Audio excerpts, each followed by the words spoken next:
Olivetta était le carrefour du Piémont, du Bas-Piémont.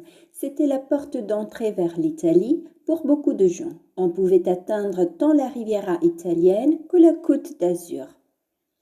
Olivetta San Michele est un village frontalier et comme ces derniers, il se distingue des autres villages à cause des opportunités différentes qui s'offrent à eux, mais aussi à cause d'une géographie et d'une histoire marquées par des interruptions et des suspensions.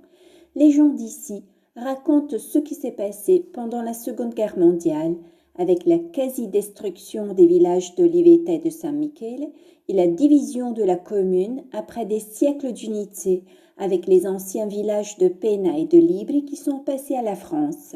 Seuls sont restés en territoire italien Olivetta, appelé Piron en dialecte local, San Michele sur la route nationale de Tende et le bourg de Fanghetto du XVIe siècle, heureusement intact.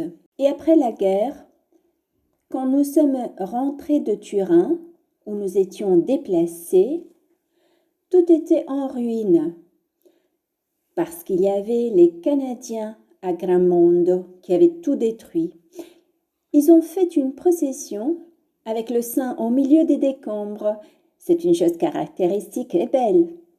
Les Français contrôlaient la nuit, car c'était l'heure de la contrebande. On amenait du sucre, du riz, et on rentrait avec des bananes et du papier à cigarette.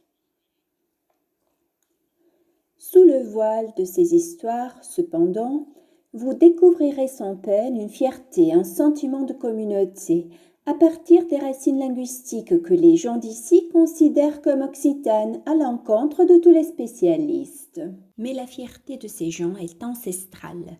Prenons l'exemple des femmes qui, jour après jour, ont réussi à procurer les matériaux nécessaires à la construction de l'église. Les femmes qui montaient à la messe à Piena, elles venaient d'en bas et portaient une pierre sur la tête qu'elles laissaient ici pour la construction de l'église.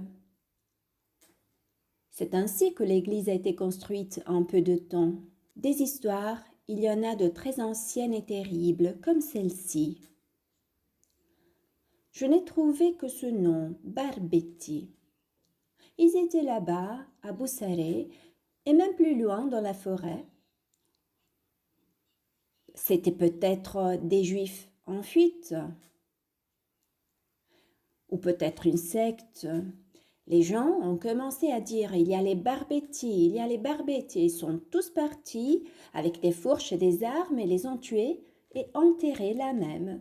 Cette histoire remonte probablement à la présence dans la région à la fin du XVIIIe siècle de brigands qui portaient le nom de Barbetti.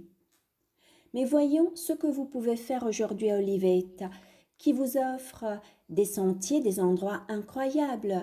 Nous donnons sur la région française et grâce à cela, nous avons des échanges culturels, mais aussi surtout d'idées et de perspectives nouvelles. Nous vous suggérons de saisir ces perspectives au sommet du mont Gramondo. Vous montez au sommet et quand vous l'atteignez, vous avez la mer en dessous de vous, comme si c'était un compagnon de voyage. En gros, c'est un sentiment d'étonnement qu'on ressent quand on arrive là-haut.